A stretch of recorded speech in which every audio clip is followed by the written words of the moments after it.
found to be as strong and as powerful as the task ahead of me. With the help of my beloved sister Chris, my dearest Uncle Robert and Aunt Donna, and all of my other wonderful uncles and aunts, we set upon a 3-year-long journey that pushed me to the edge of my strength and resilience. And for those of you who were on Daddy's special phone list, with the 30-plus phone calls per day, you all knew this was going to take some strength. It is so appropriate that my father, in teaching by doing his entire life, had prepared me for what was to follow. But our dad wasn't finished finding the strength to be up to the tasks that lay ahead. Daddy was quite ill 3 years ago when his wife died. His diabetes was wildly out of control, which in turn had his mind cloudy and disoriented. Certainly adding to his mental confusion was a blood clot that spanned from his ankle to his groin. In true form, he rose to the tasks ahead. His health issues were addressed, and he rallied, both physically and mentally. Little by little, everything improved. And as everything improved, Daddy, inch by inch, returned closer to the dad I had known. He began to read the paper again. He returned to his interest in sports, making me look up the game schedule so he knew what he wanted to watch on Sundays. He also began to plan for his future.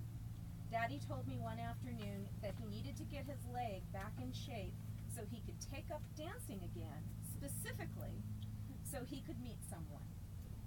He shared that he wanted to get married again. And while I won't go into the details here, let's just say that Daddy regained his status as a ladies' man. And if that weren't miracle enough, at the age of 87, his diabetes reversed so significantly that he went from daily insulin shots back to the oral pill. I told him that was unheard of, but if anyone could do it, I was not surprised it was him. Daddy became my #1 go-to guy for advice. As you know, I spent every weekend with him. My favorite times were Saturdays because that is typically when we would go out in his precious Honda Pilot. And his keys. I'm only joking a little when I say that if Forest Lawn would have let me bury our dad with his car, I would have done it. That's how much he loved that car. Yep. On our long, long rides, we would talk. We talked about everything. Our dad was one of the smartest men I have known. We talked about science, history, politics, social issues, current events, absolutely everything you can imagine. Daddy was my #1 business advisor. He understood what I do for a living better than just about anyone I've ever met. I had a new client recently who operates an egg farm. My dad told me all about the egg business because he had worked on one owned by a famous baseball player of the day as a teenager, cleaning out chicken coops.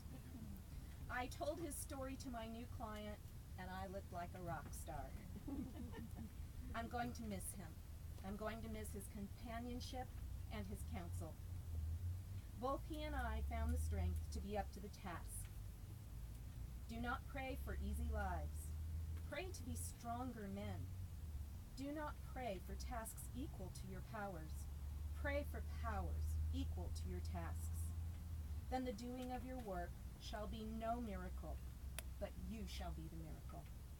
Every day you shall wonder at yourself, at the richness of life which has come to you by the grace of God.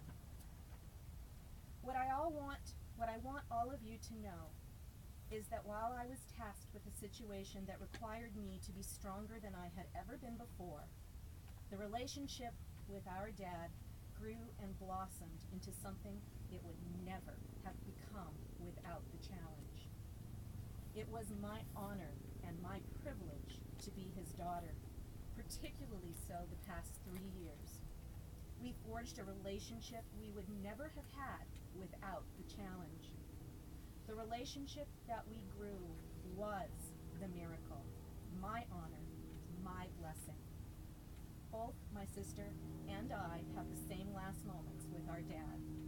We said, "I love you," and he replied, "I love you too." Lots. No regrets, only love and memories we would not have had otherwise. With all that said, I want to give Daddy the absolute last word. As you all know, Daddy was a fantastic storyteller. We all listened to his stories hundreds of times. I thought I knew them all.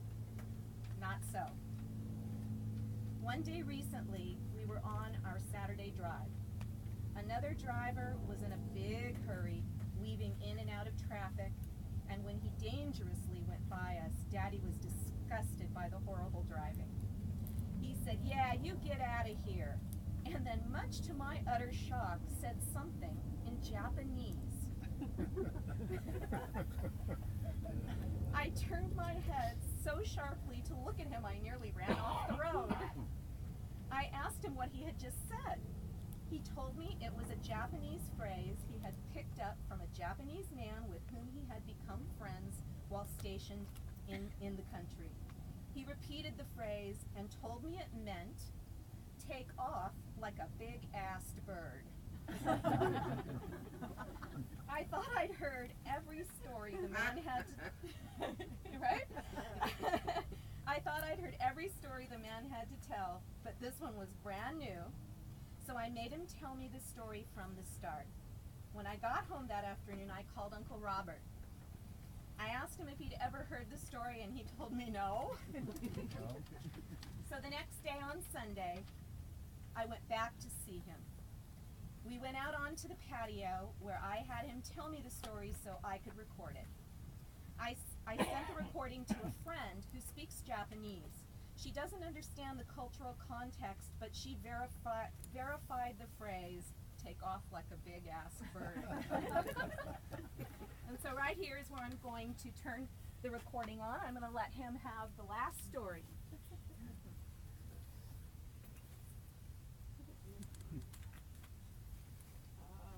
Just bear with me. Is Gilbert's son here?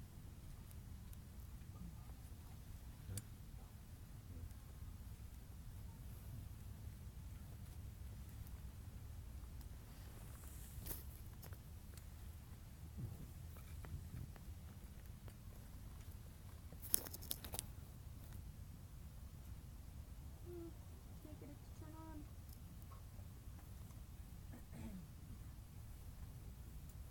No, of course I can't see it very well. Will you see if you can turn it on? Ah, thank you.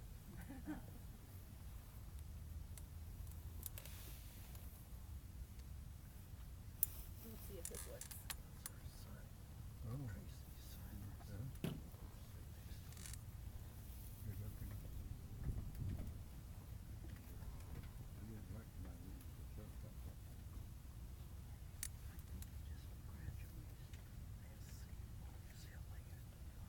Now let's see if this works.